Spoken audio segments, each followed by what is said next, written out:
Welcome to Healthy Living. I'm Lori Johnson. Thanks for joining us. Our topic this week is mental health in the church. And my guests are husband and wife, Jim and Heather Sells. Jim is a psychologist and Heather Sells, a journalist at CBN News. Many people recognize her, I'm sure. And they recently wrote a book called Beyond the Clinical Hour, How Counselors Can Partner with the Church to Address the Mental Health Crisis. Jim and Heather Sells, thanks for being here. It's so great to be with you. It's really fun to be here. Thanks, Lori.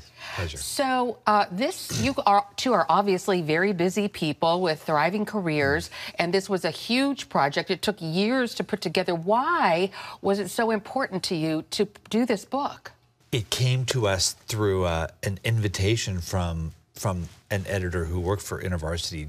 He heard me give a lecture on this fascinating transition in mental health need and what role the church can play, and he just said, I would like a book prospectus, please. So it was nothing that we were pursuing. It just sort of grew organically from that conversation to then asking Amy Trout, another co-author whose expertise was in this area, and Heather, who's a storyteller, to work together at generating a description of what's going on in the church. But I will say he was responding to a speech that you gave in which you were addressing a serious need. Yeah. Well, how prevalent are mental health problems, crises in the church? You know, we so often think, Christians are joyful and the peace of the Lord. And so a lot of people hear about mental health issues in secular society, but think a lot of folks in the church are doing great. And they are. The church is a wonderful place for maturity to thrive and for people to form community. But the same presses on individual lives are also going to press on people regardless of their context. So in the church, in any community, you're going to see prevalence of all these different themes. So what types of themes are we talking about? I know as a medical reporter, I do a lot of stories about the increasing number of people struggling with depression and sadly suicide as a result, and anxiety, OCD, addiction. What kind of mental health challenges are we seeing in the church? All of them that we're seeing in the broader public. And there's no invulnerability because of our faith. Our faith gives us a language and an approach to address these themes that are going to be pressing on everyone. So all the issues of the mental health profession over the last 30 years have been increasing at an incredible rate. These are not COVID-caused issues. They were emerging decades before COVID in how we've tracked the increase in mental health, in spite of really, really good advancement in medicine, advancement in empirically validated, like proven treatments. Right. We are growing in our ability, but our need is outpacing our ability to grow effective treatments. It's just really so heartbreaking to see so many people struggling with mental health issues. And it seems to be growing, and a lot of people are asking why. But we did see, especially with the teenagers, but also adults, a huge spike once everyone started using smartphones, and then came COVID. Why do you think we're seeing so many challenges, mental health challenges in the church? Well, we do know that phones are a part of it, and we're seeing more and more research come out right now that shows that when the majority of Americans did start using their phones, that's when especially youth started to have a real decline in their mental health overall well-being. So we know that phones are part of the picture. They're not all of the picture, but definitely they've contributed to this perfect storm that we're seeing. And so then the question is, what do we do about it? Are folks in the church trying to hide? Because for a while their mental health issues were rather stigmatized in the church because we feel like we're supposed to be happy as Christians. Do you feel like people are sort of coming out of their shell and admitting and wanting to talk about their mental health issues? We started this book in 2019, so just pre-COVID. And initially, we were seeing a lot more stigma. I do think that COVID helped somewhat with stigma. And now we are seeing more and more pastors, even themselves, who are struggling with their mental health, and they're talking about it from the pulpit. So that even just things like that are helping. Right. We're seeing more and more people in the church, and especially even adolescents, 20-somethings, talking about their mental health issues. So it does seem that the stigma is not quite the issue that it used to be, but it's definitely still, for a lot of people, not something they want to wave a flag and say, this is me. This is something that we need to get out in the open, because as they say, the first step is admitting you have a problem. And so a lot of times people in the church will say, oh, you have a mental health issue, go see a professional for that. And that's sort of where the genesis of this book happens, because that's a lot harder than it sounds, right? Right.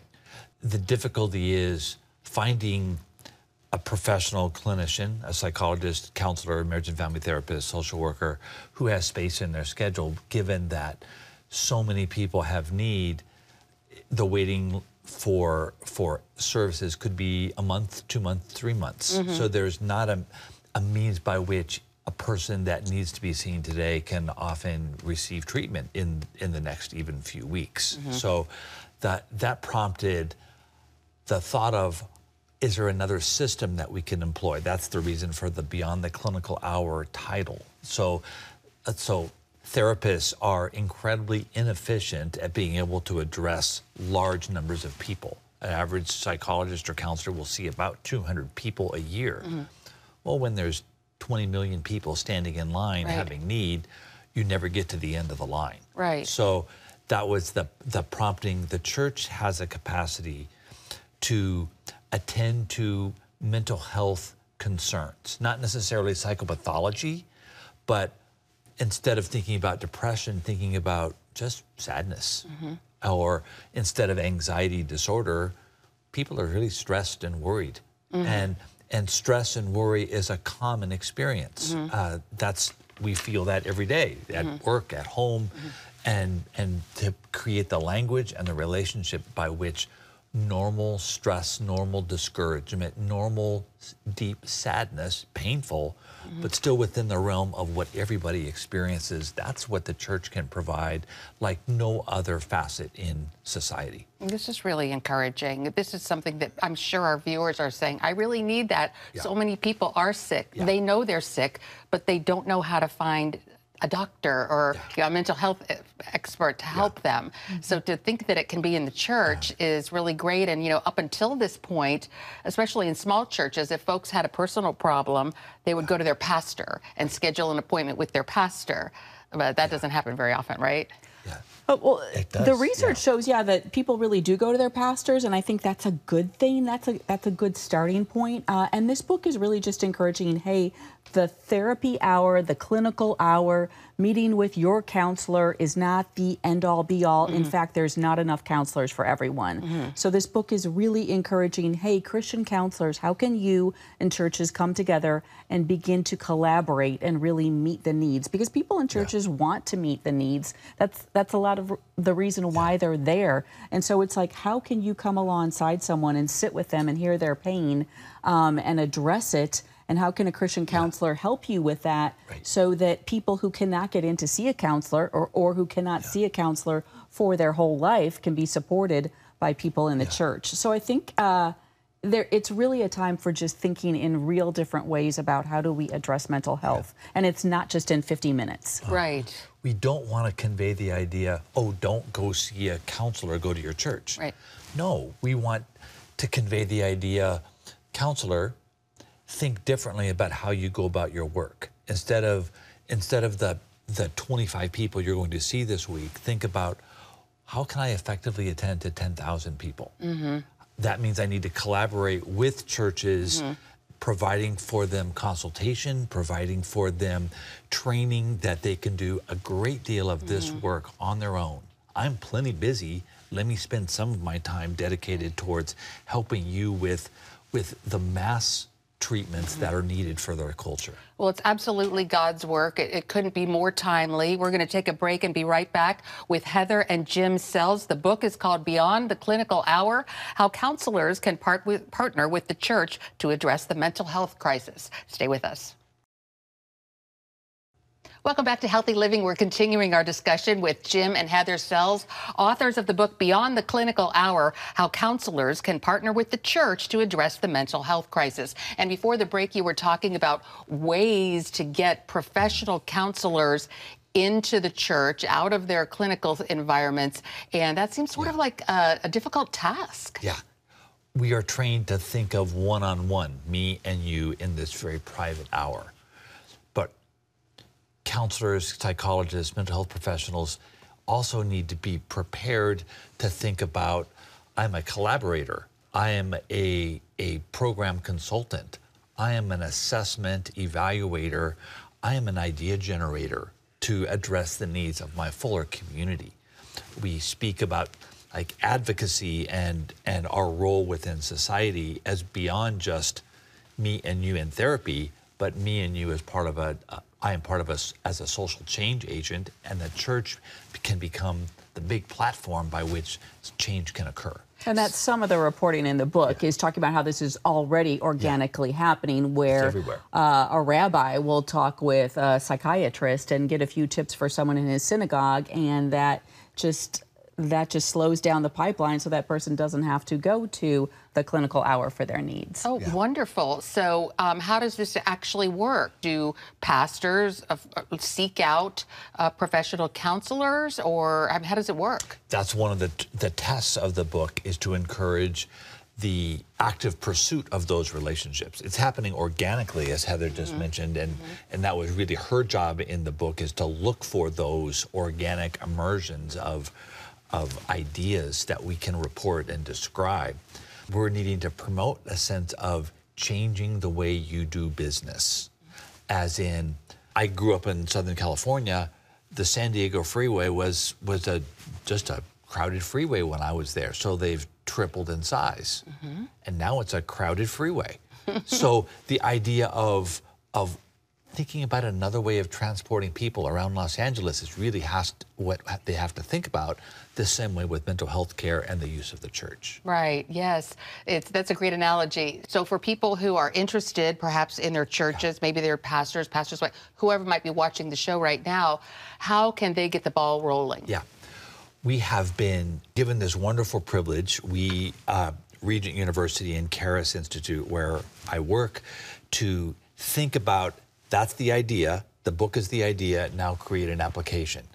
And we are creating the Church Cares initiative, and it's available at thechurchcares.com, all one word, The Church Cares. And in it is our efforts to build out resources to implement every church in every community, in every size, in every denomination. Andrew Carnegie said in the 1880s, if you have a person, a place, and a plan, I'll provide you a library. So to a church, if you have a person who's willing to be the recipient, and a place where this could happen, and a plan for how you're going to do it, we will be able to access and resource your church in providing all the needs necessary to develop your own program. That's fantastic. So people can find their own resources. Are there any examples that you can give us of churches that are, and sort of tell us what it looks like? We were just at a workshop for one of the churches that's in this pilot program, and they were training about 25 lay people in the church who want to be a part of this. So what it's going to look like is people can go on the church website and say, I'm sad, I'm anxious, I would like to talk with someone in the church. They can access that person online or in person. And these people are going to meet with them one-on-one for about 4 to 6 weeks, talk about why you're sad, what's going on, be good listeners, and then they're going to say at the end of it, hey, how can we resource you? Would you like to join a small group in the church? Would you like to join our grief share group? Would you like to be part of a Sunday school class? You know, and so funnel them into a community, and then that person, that helper, is ready for the next person. But people are not just left hanging at the end, they're being incorporated into the life of the church. So ultimately, the hope is that it'll be a win for the church and a win for pastors who will not have this long line out their door either. Right. Because we know a lot of pastors are struggling with burnout and feeling overwhelmed, especially post-pandemic. So that's the big picture. This is great, because a lot of people in the church would love to help, their brothers and sisters who are struggling with mental health issues. So it's a wonderful marriage, if you will, and it's a fantastic idea. It's called thechurchcares.com. Yeah. All right, fantastic. Well, we're going to take another break and be right back with Jim and Heather Sells. The book is called Beyond the Clinical Hour: How Counselors Can Partner with the Church to Address the Mental Health Crisis. Stay with us. Welcome back, and we're talking with Jim and Heather Sells. The book is called Beyond the Clinical Hour, and we're talking about new ways. You both came up with some wonderful ways to help meet the growing need of the mental health problems in the church, but not really just in the church, in the community as well. And it's sort of like a new, modern, 21st century way to evangelize. Yeah. People have need. We're going to go. We have a pastor in our community here who said, I get a call every day from someone in my community saying, maybe my son or my daughter is addicted to opioids. What do I do? Maybe fill in the blank. What do I do? And this church has 150 members, and he said over the past 18 months, I've had 500 phone calls. Wow. So the idea of this is where you can go. We have a place to start here. Come. And the idea that this is where the love of Jesus is introduced is actually a very early church concept, as in Dionysius, the bishop of Alexandria, wrote in the mid 250, the 3rd century, about 246. He wrote, during one of the plagues, Christians stayed, and they died. But those that were in the city were thinking, the Christians stayed for us. Yes. And that became the reason to be involved in the church at that point, because this is Yes. where they had their needs met. That is such a great point. And not even that far back, but even here in the Tidewater, Virginia area in Norfolk, there was the yellow fever plague in the late 1800s. And the Christians were the ones that stayed and everyone left. And it was such a great testimony for being the hands and feet of Jesus. So you're right. This isn't really just for church people, right? Yeah. In fact, one of the stories in the book is about a church in Oregon that was literally being called on by government authorities there saying, we don't know what to do with the waiting list that we have of mental health patients. We know that you offer biblical counseling. Could we refer people to you? So you actually had a case of government referring people to a church if they wanted, and then the church receiving these people, and these people who were newcomers to the church then being very interested in this church that was actually helping them. It's a great outreach, and you're right. There's really, at this point in time, sadly, this is the hot button issue. This is where the need is in our country right now. So how are you trying to get the word out to churches and also to mental health professionals to get involved with this?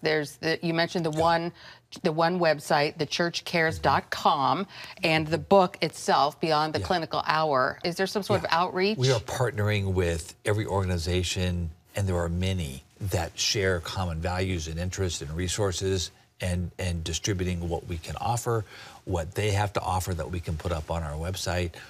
So the interest is in making connection with, literally, we have the potential to reach every church in terms of providing for them resources and thinking with them uniquely about how they can create ministry within their communities. You know, Heather, you talked about the opioid addiction, and that's something that so many people want to get together and talk about. And we talk about depression, anxiety. What are some of the other mental health challenges that you visualize churches tackling? Something you might not think about is veterans and first responders, and that's another story that we tell in the book. Is there is a group called Reboot Recovery, and they're meeting in churches, and they are there for people who are suffering from PTSD. Wow. And they are finding that just people are just flocking to them because they are years later still dealing with these issues and need community and need somewhere to go. PTSD, yeah, that's a big one. All right, we're going to take one final break and be right back with Jim and Heather Sells. The book is called Beyond the Clinical Hour. Stay tuned. Welcome back, and we continue our discussion with Jim and Heather Sells. The book is called Beyond the Clinical Hour, and it's really wonderful to see how you're coming up with these very practical ideas to meet the needs of people struggling with mental health issues, and they are everywhere. We talked about PTSD and anxiety, depression, OCD, but surprisingly to many people, number one is loneliness. Yeah. And that actually is the most powerful ingredient of care in all of those diagnoses that you mentioned. And I would fully encourage and recommend that anybody who is experiencing the intense trauma of mental health disorder to engage with a professional. But that relationship is one time a week versus what do you do the other 6 days and 23 hours on that day. So the idea that forming community and a place where you are known and can be known and can care for others, that is where most mental health interventions can take place at the most effective level. It's very encouraging, and I just really want to commend you and thank you for this incredible work. I know it's going to bless a lot of people. Where can people find out more information about the book and the programs that you mentioned? How can they get involved? Yeah, the book is available. It's published by InterVarsity Press. It's available at the InterVarsity Press website, also Amazon, any place that you purchase books. And our project is thechurchcares.com. That's how you can get information. You can contact me at jsells@regent.edu, and I'd be glad to interact with you as well around how your church can be involved. All right, Heather, Jim Sells, thank you so much for being with us. It's been a pleasure. Yeah. Thank you. And thanks to you for joining in for this edition of Healthy Living. I'm Lori Johnson, and we'll see you again next week.